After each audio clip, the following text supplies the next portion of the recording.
On behalf of the National Career Development Association, welcome to the NCDA webinar series. We are pleased that you have all joined us this evening.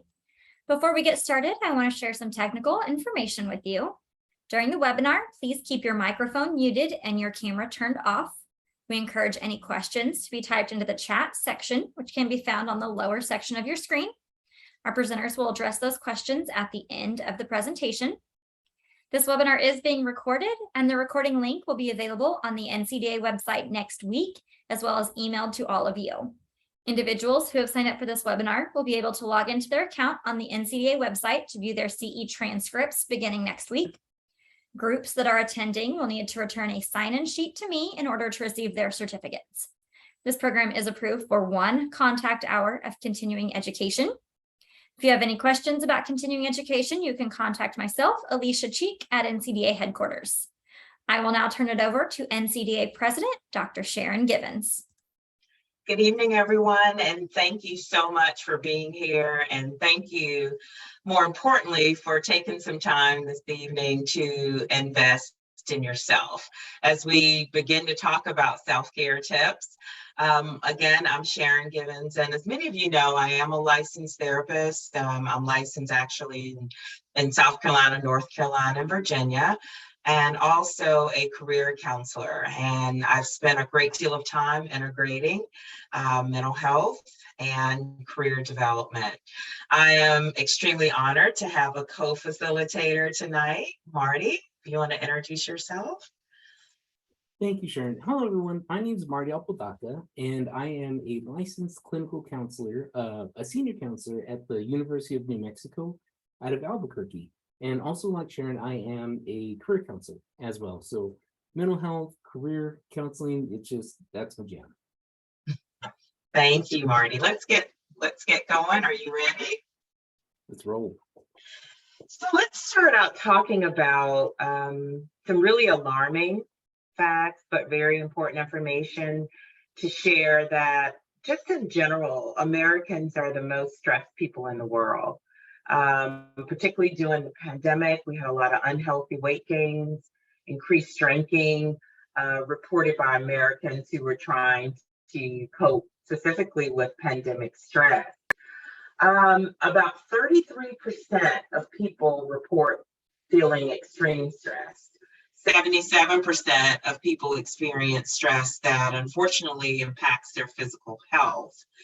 48% of people have trouble sleeping because of stress, and over 9 million people in the US actually take some sort of prescription sleep aid. So as you can just see by the short data here that there's a lot of stress. The pandemic certainly added to that. I believe it highlighted that overall we were experiencing quite a bit of stress prior to the pandemic. So, which brings us to the importance of self-care. If we just look at this little diagram here, if you look at your stressful life and what happens if we don't practice self-care, if we are self-sacrificing, it will lead to fatigue, burnout, and overall dissatisfaction. Good self-care actually leads to satisfaction and, more importantly, resilience. I thought it would be good if we took a moment and just had what I like to call some open space. And I want you just to think and sit for a moment and answer the questions or complete the sentences. So, I am, I feel, I want, I need. How would you complete that right now, thinking about what's happening in your life, what you're experiencing? What would be the word or words to complete the phrase? I am, I feel, I want, I need. And feel free to drop some information in the chat. You can share at whatever level that you're comfortable with.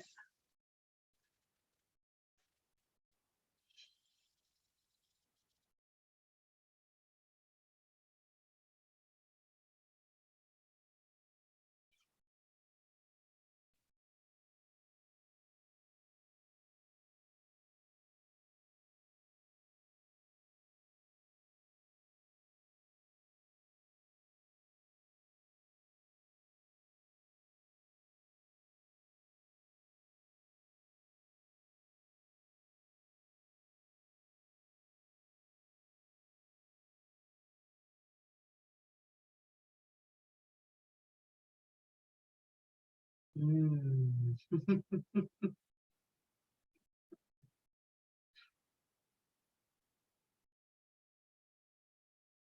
About that. I am, I feel, I want, I need. This gives us the space to really get in touch with how we're feeling, what we want, which I don't think we tune into enough in terms of our wants, and then certainly think about what we need.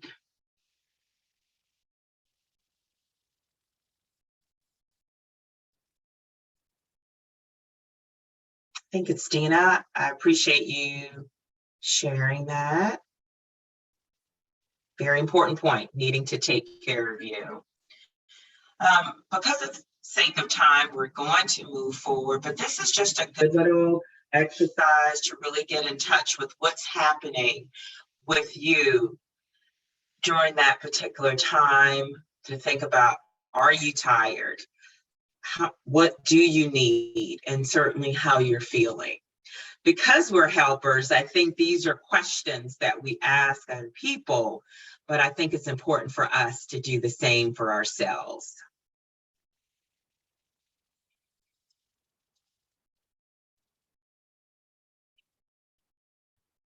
All right. So a lot of our presentation tonight is going to be framed in the world of narrative, getting you to think about your lives as stories and yourself as main authors of your story. So this quote has always resonated with me. It's from Cormac McCarthy. And the quote, "If people knew the story of their lives, how many would then elect to live them?" And this quote just resonates with me because it's a nice time to kind of self-reflect, to slow down and to stop and to think like, am I really living the life that I want to live? Like, what are my actions saying? Like, what are my internal monologue, right? Would you want to be a main character that thought negatively about yourself all the time? And so it's a way to just kind of pull back the lens and really evaluate what kind of life are you living and what kind of life would you like to live?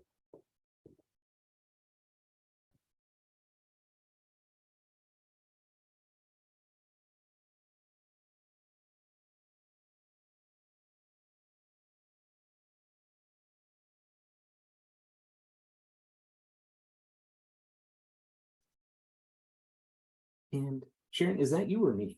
You. It's me. Okay. This is the joy of planning a presentation via Zoom. Yeah.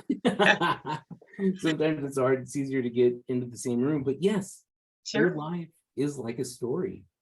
Plots change. Characters change. Narratives change. Change is constant within your life. With change, that can create stress. It can invoke anxiety. And especially whenever the people that we're close to, those main characters, can kind of, their time ends and their chapters close. So really kind of looking at the way that change affects you and the story of your life. Absolutely.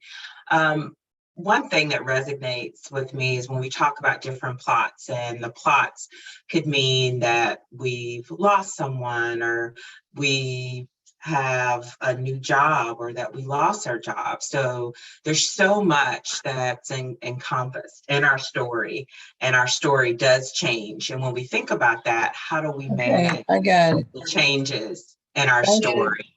Yeah.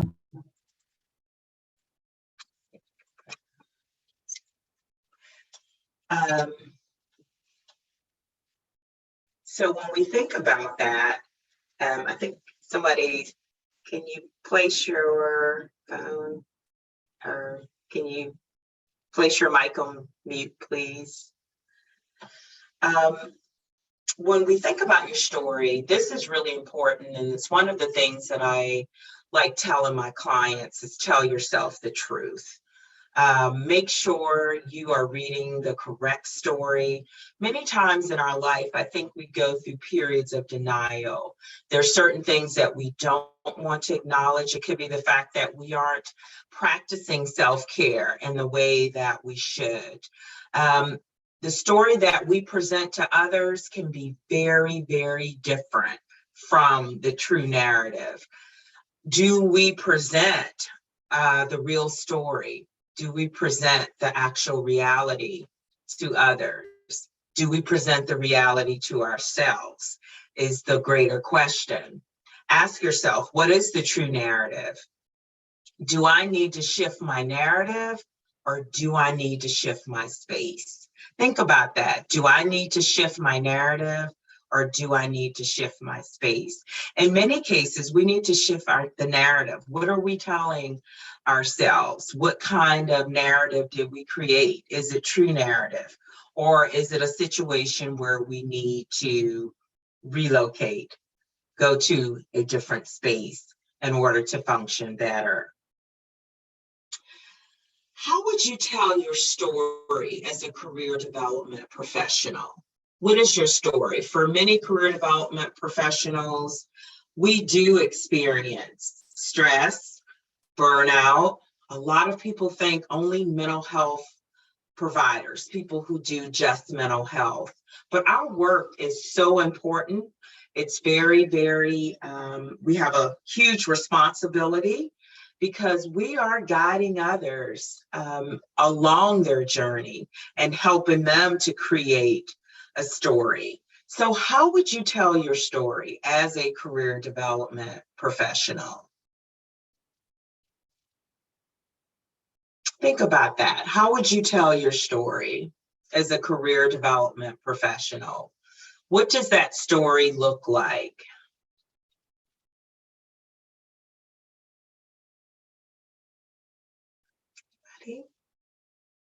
How would you tell your story as a career development professional?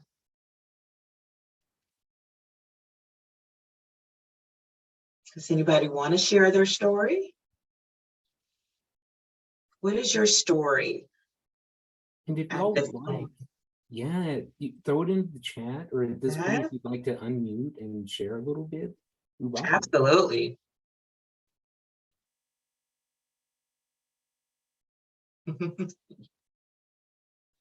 Let's see. Yes. So I think that's a really key point. It's multidimensional. Absolutely. Winding. I like that. Lots of movement, I would say. Issues. To learn how to do this. Hi, this is Stacy. So I think as a career development professional, I always look at myself as mental health counselor adjacent.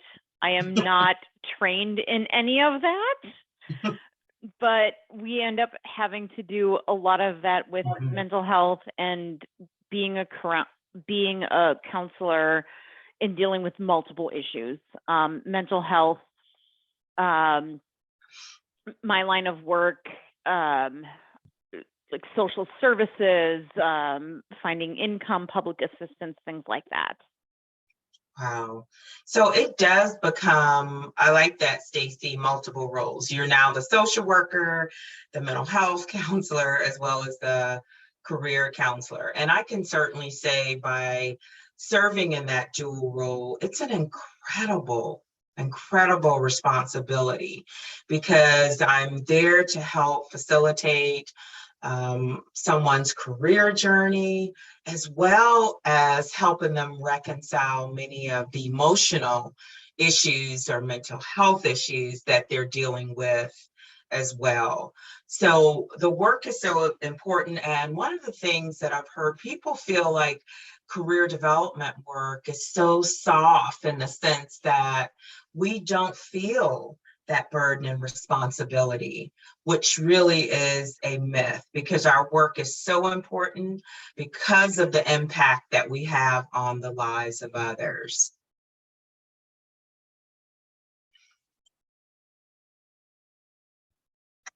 All right.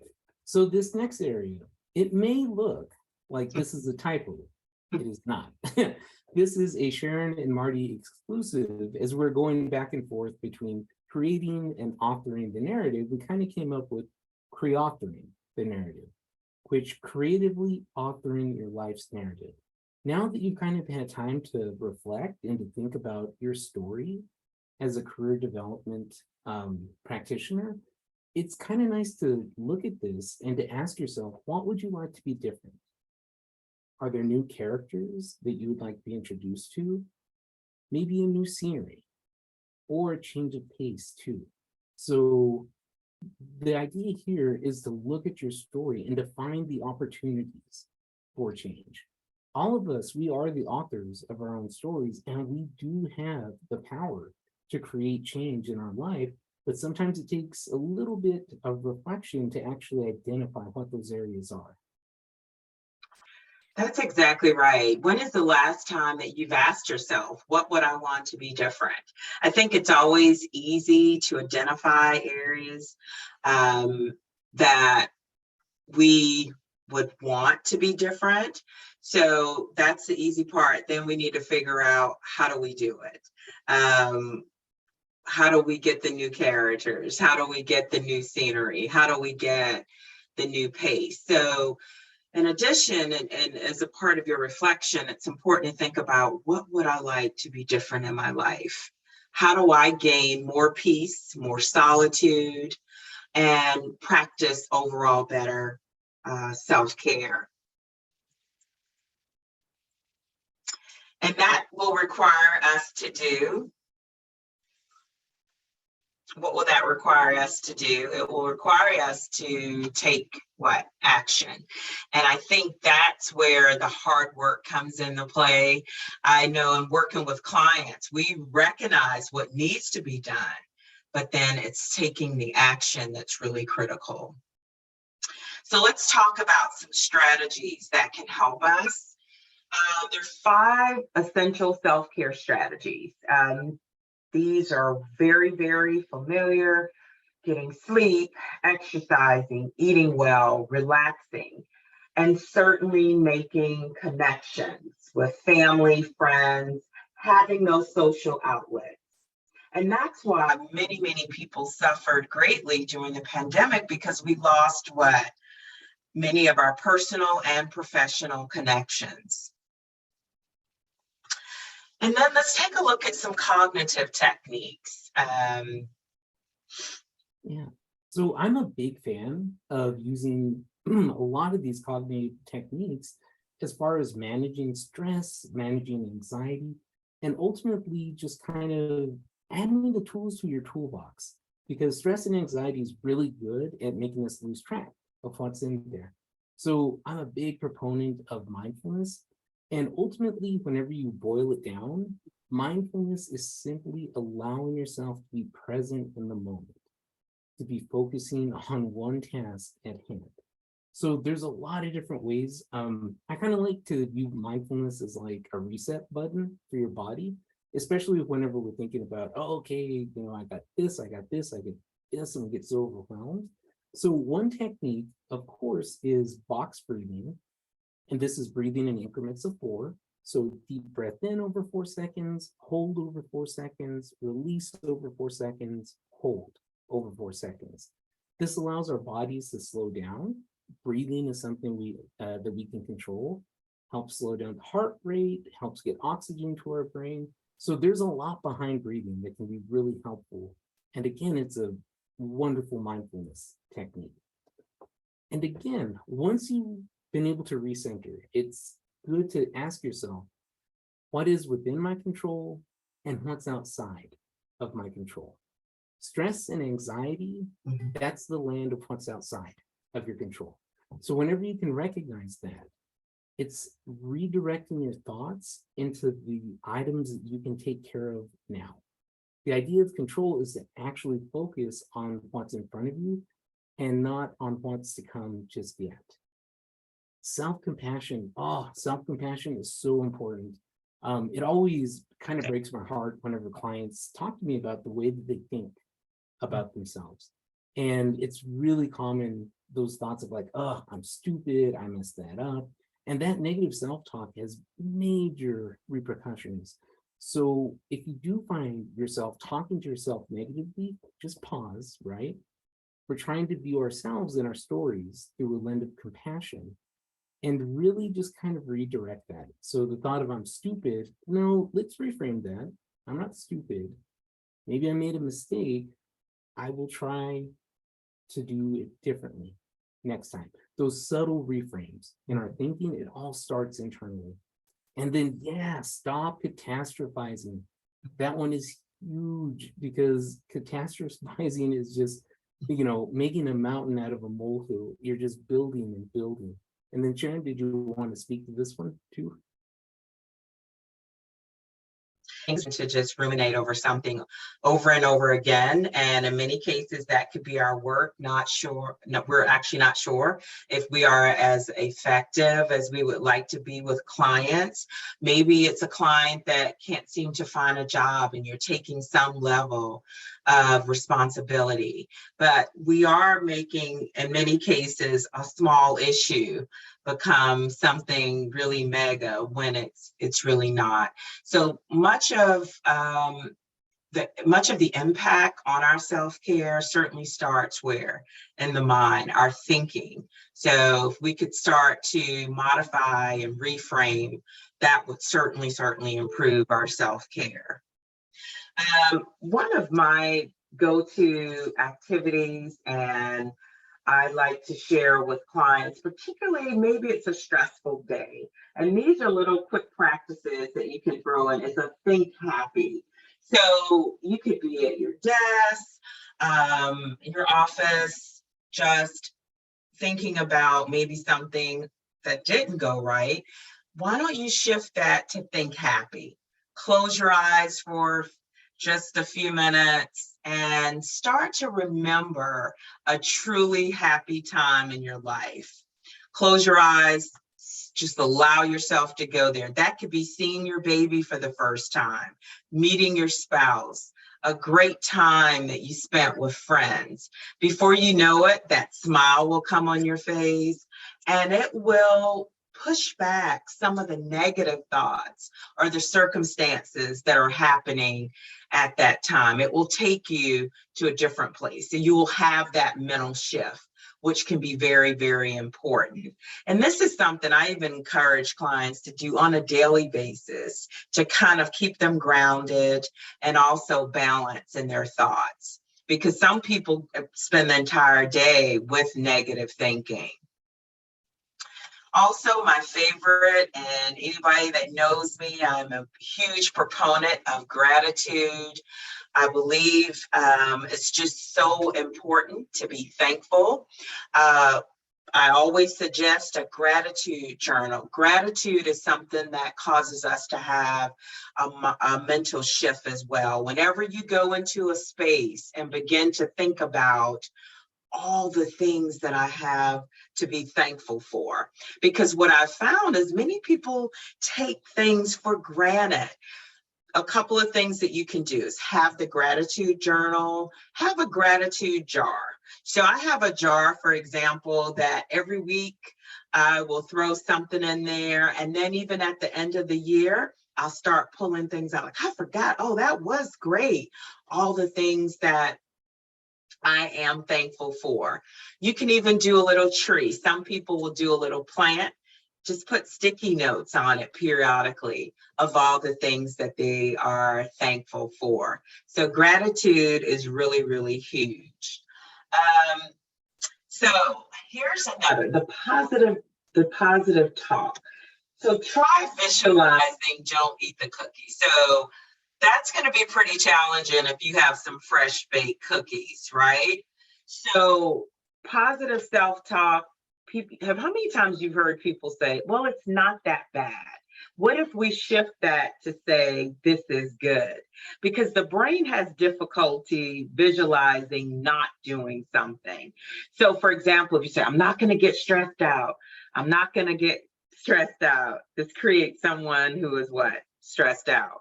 So to stay positive, why don't you shift that language to, I feel calm, I feel relaxed, I feel confident, I feel alert. And so then you will create an image of someone who is what? Relaxed instead. And this is one of my little slogans, is give back. So the B would be for boundaries. And what I've found, I've been guilty of that as well, is when we're in the helping profession that we don't set enough boundaries, and which is a fast way to burnout. Be assertive. It's okay to say no. Manage your time. If not, somebody else will manage it for you. Clutter. Think about what clutter. And when I say clutter, physical and mental. What clutter do you have in your mind? What things that you're holding on to that would be extremely beneficial if you were to get rid of? Ask yourself, why am I holding on to this? And even in our spaces, you can look at a lot of the research. The more organized our spaces are, the more likely we are to be productive. And then kick the bucket. What is it that I need to lay to rest? What is it that I just need to completely get rid of in order to live my life in a better way? Music therapy has shown numerous health benefits for people with stress, anxiety, actually relaxes the body, calms the mind, lowers your blood pressure.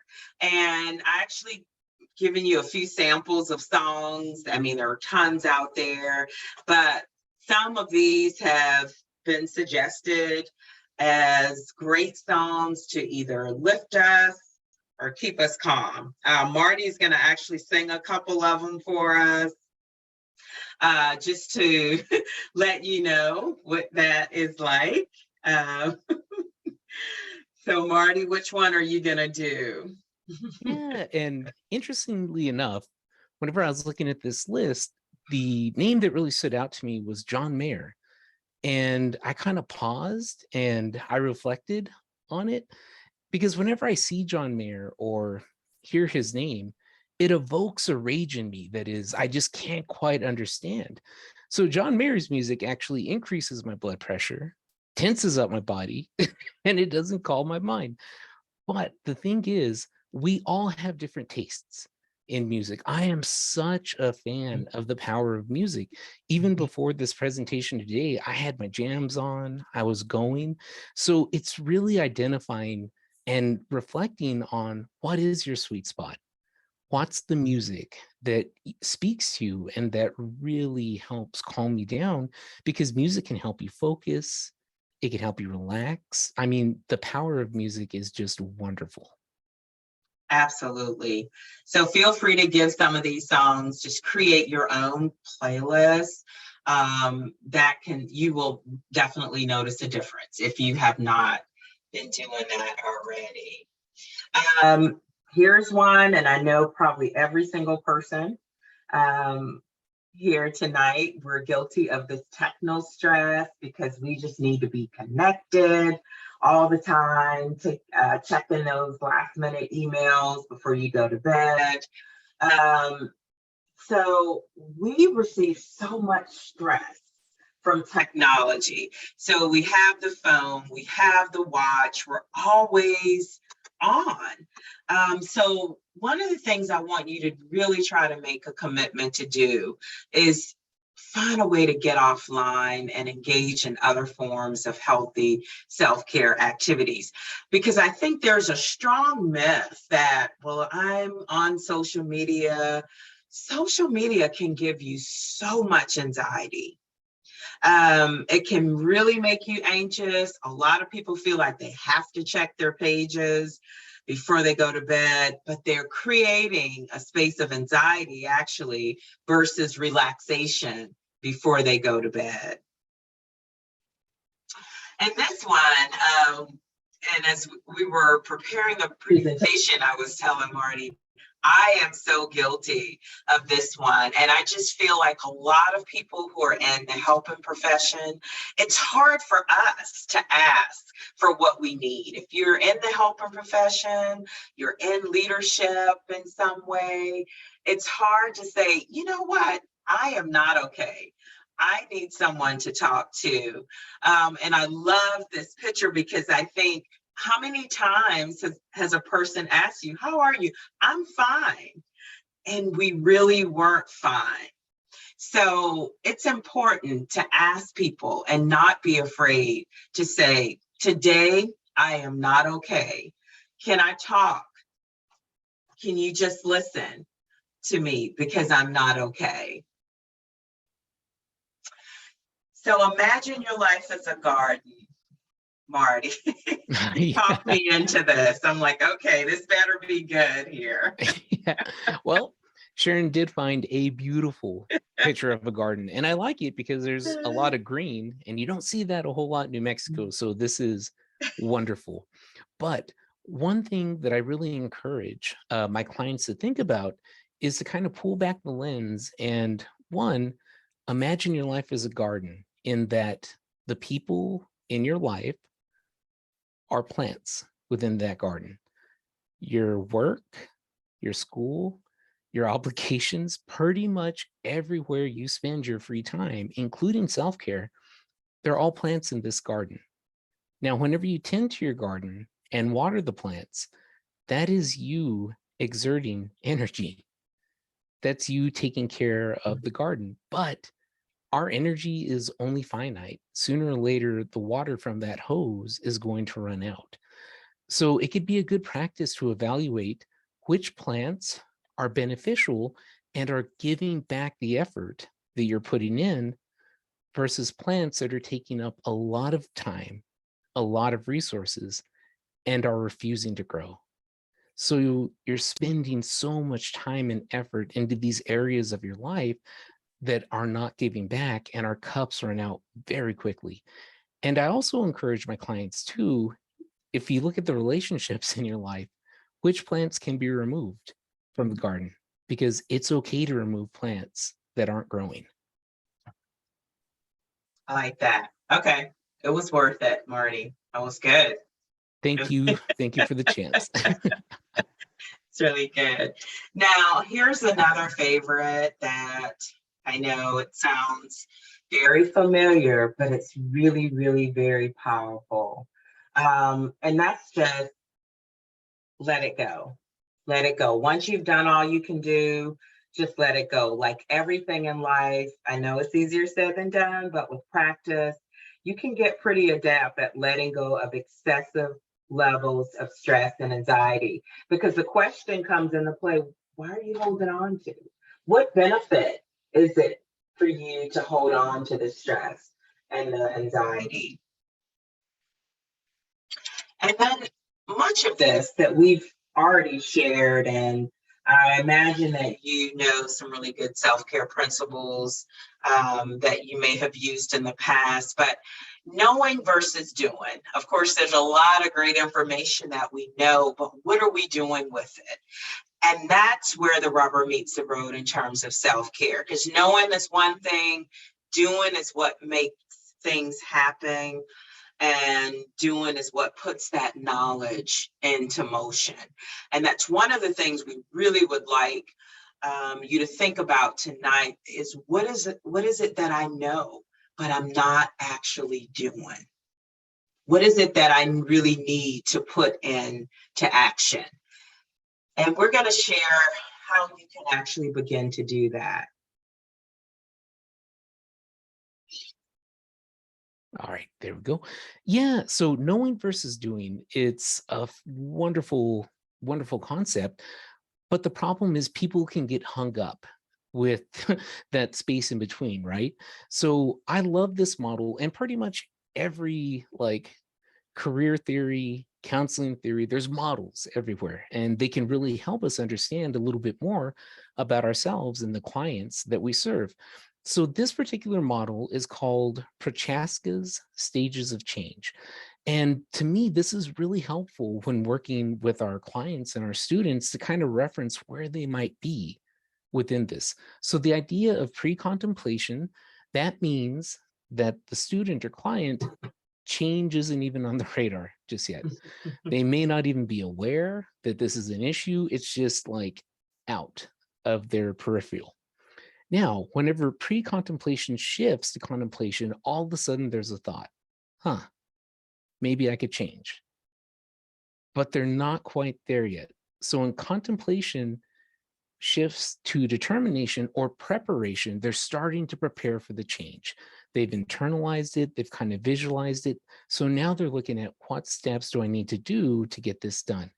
Then determination shifts into action. That's when they're actually trying.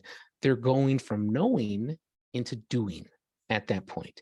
Now, some people may face a relapse, meaning that they could shift back into the cycle, but with enough practice and determination and effort, we get into the maintenance period. So now doing becomes a habit. That's part of our life. It's part of who we are.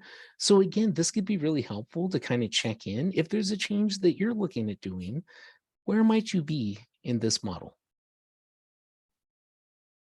Absolutely. It's all about putting it into action. So here's some really important information. Let's look at the consequences of burnout. What happens when we're not taking care of ourselves in the way? So one of the things that I've done is I have them in the 4 different categories: the cognitive, emotional, behavioral, and physical. And so as you can see here, and I won't read through all of them, but our thinking pattern changes. We become more pessimistic. We can even become suicidal. So lots of things can happen. The emotional piece, depression, guilt, very irritable. The behavioral, alcohol and drug use, we're underperforming. And then there's a physical impact as well. Of course, digestive issues, migraines, feeling of exhaustion. So a lot of time people will visit the doctor not being sure of what's happening, but it's really related to our lack of self-care, what's going on with us emotionally. So these are some things we really, really want to keep our eyes open for. Hopefully none of us have gotten to a point where we're experiencing this, but I think it's good to know the consequences so that we can avoid those. Now, what are the benefits of self-care? Of course, feeling good, but we reduce our stress and anxiety. Our relationships are better. We're more focused. We're more resilient, boosts our self-esteem, and certainly improves our sleep quality. So let's think about how resilient are we? I think that's important. We have a great little survey for you. Because of the sake of time, we're going to put the survey in the chat. We'd like for you to actually take a moment, very brief, and go through that survey. And there's some information that supports the survey along with it. And then we actually included the steps here, but this will help you to become more resilient. Boost your self-esteem, visualizing success, managing your stress, dealing with conflict. All of these things can help you actually become more resilient. And we have included that in the survey link as well. So please take some time, complete the survey, think about the steps that will help you to become more resilient. So here are some final thoughts, because we want to leave some time for questions and any discussion that you would like to have around this topic. So a few things we really want to leave you with. Sustainable self-care begins with you. It goes back to what we describe as making that change and making the change stick. Being kind to yourself, enhancing, of course, the awareness of education and experiences, and just accept where you are in your story at all times. What's happening, telling yourself the truth, clarifying your personal boundaries, creating that network of support.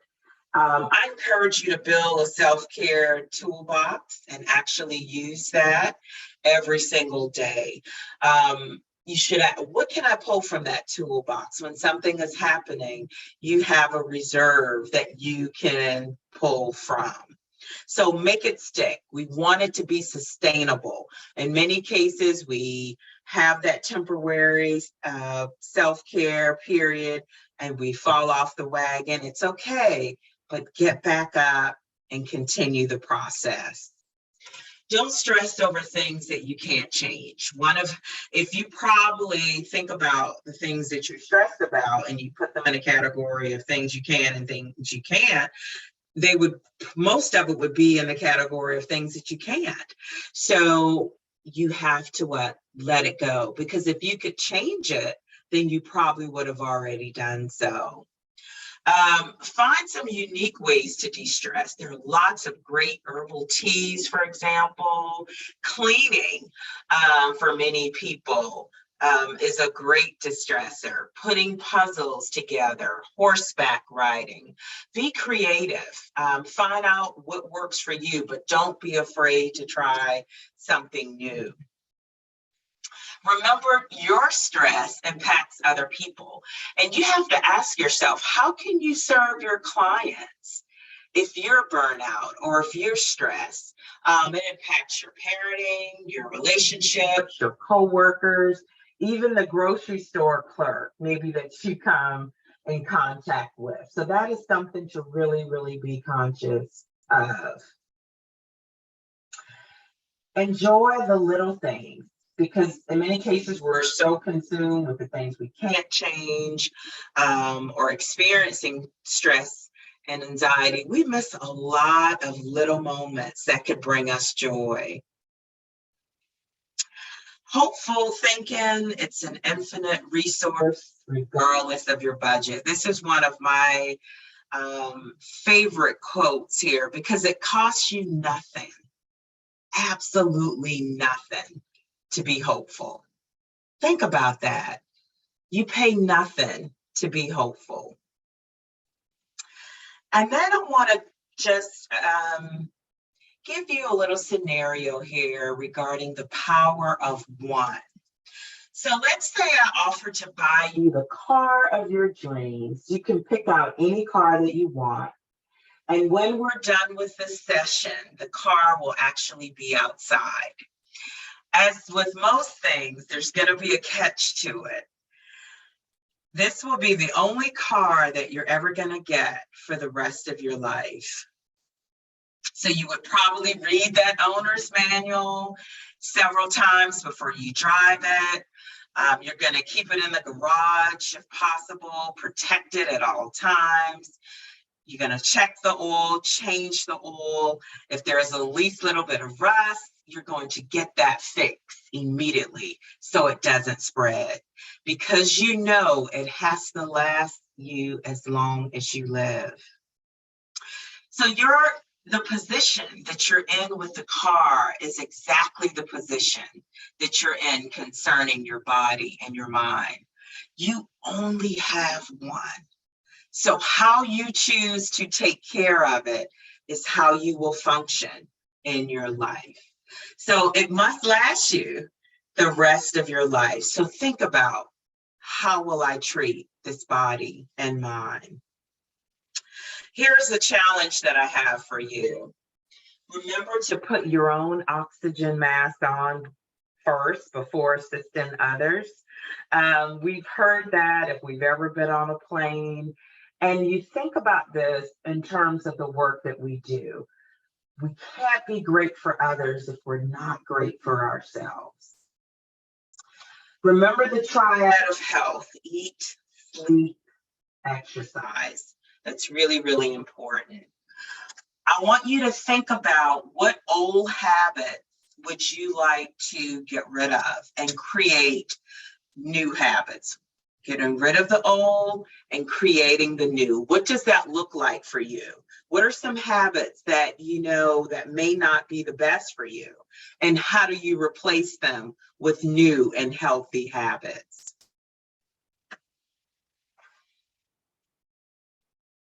So I'd like to share a very brief story with you all on how I first discovered this quote. This quote is actually on my whiteboard right outside my door, and it happened in session with a client. And we were sitting there talking, and I mean, the dude was going through a hard time, super smart, PhD student in psychology program. So yeah, like he knew a little bit about mental health, but he was struggling with his. And it was at the end of one of our sessions that he was just kind of very contemplative. And he looked at me and he said, "We're all just walking each other home." And that hit me. I was like, whoa, okay. So it's amazing because I'm holding space for him, yet he's helping me become a better practitioner and sharing his story. And I can now take this and share it with so many people. But basically, what this quote boils down to is that we need each other. Absolutely. It's interesting because when I thought about what would I really want to happen from this workshop? Why would we even do this and offer this? Because I feel like it's our responsibility that we take care of each other. And I saw this picture and it was so meaningful, the cat and the dog, and how the dog has the cat in embrace. And it just reminds me of, as an association with practitioners and professionals, that at some level, in order for us to be successful, that we have to take care of each other. So your homework is going to be, your journey with this does not stop tonight. I want you to think about, what is it that you need to start doing? What are some practices that you have that are really healthy, that you want to continue? And then what are some practices that maybe you want to discontinue? So start, stop, and continue. Why don't you create a 30, 60, 90-day self-care plan? What can I get done in 30 days, 60 days, 90 days? You can create some sort of template thinking about where you are now. Where would you like to be in 30 days, 60 days, and then the 90 days? What resources are you going to need? What actions, again, will you have to take in order to get there? So here are a few resources I'd like to share with you. Many of them we share with our clients. This is my stress management techniques checklist. Lots of things that we've talked about today, positive affirmations. I always suggest to clients to maybe download one of the apps. Of course, managing our time and learning to say no is really, really important. Don't Sweat the Small Stuff is a really good book. I'm not sure if any of you have read that, but it's simple ways to keep the little things from taking over your life. That's a really good resource. Try Self-Care Bingo. It's really fun. This is just one way that can keep you on track and making sure that you are participating in self-care. These cards are great. I have them in my office. I use them with clients. I personally use the mindfulness cards. So the stress less and mindfulness cards, you can order them. Amazon has a variety. They're really, really beneficial. The relaxation and stress reduction workbook. It's not really very clear, but that's the name of it. It's really, really extensive, depending on how much time and energy you want to put in this journey. It's a really, really good resource for you as well. Here's some other tools, mind tools, stress management cards. This is something I'm not sure if any of you have heard of. It's called Cove, and it's actually something that you wear behind your ear that people are now using. They pay a monthly fee, and it helps them sleep better and manage their stress. Also, the Apollo looks a lot like the smart watch. It delivers a novel of touch therapy. It's felt as like a gentle wave vibration that stimulates your rest, and it helps restores the balance to the body. This is something new. You may want to share it with others as well. Also, the self-compassion deck. We talked a lot about how you treat yourself, the conversations that you have with yourself, about yourself. These cards are really, really good for that as well. Okay, so we do have a little time here.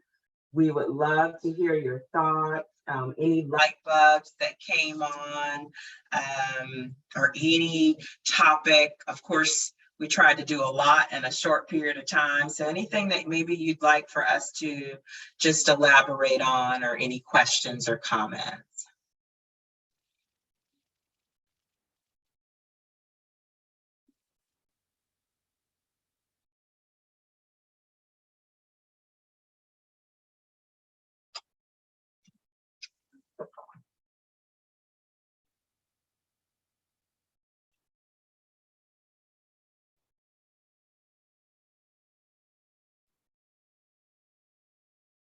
We've got a couple of just comments coming in here real quick. Dina said, really just appreciate the time and the great information and resources. Robin said, great variety of stress techniques. Dina said, would it be possible to get a copy of your stress techniques? You're muted, Sharon. If you send me an email, Dina, I would be glad to send you a copy of my stress management techniques. Absolutely. Wonderful. And thank you all so much for the feedback. Oh, I'm sorry. Who's? Any questions or Don't see any actual questions that have come through. Lots of messages about great techniques, great presentation, valuable to help people find what works for them. I'm a certified laughter leader and certified animal assisted team. So those are tools. Yes. That's so cool. Yeah, that's so cool. And it's cool. One of the things that I had on that sheet was Pet the Pet, our interaction with animals, really here, and the laughter, yep, is on there too. I think this is really neat. Yeah, certified laughter leader. I love it. They say we should be laughing anywhere from 15 to 20 minutes a day. So I like that.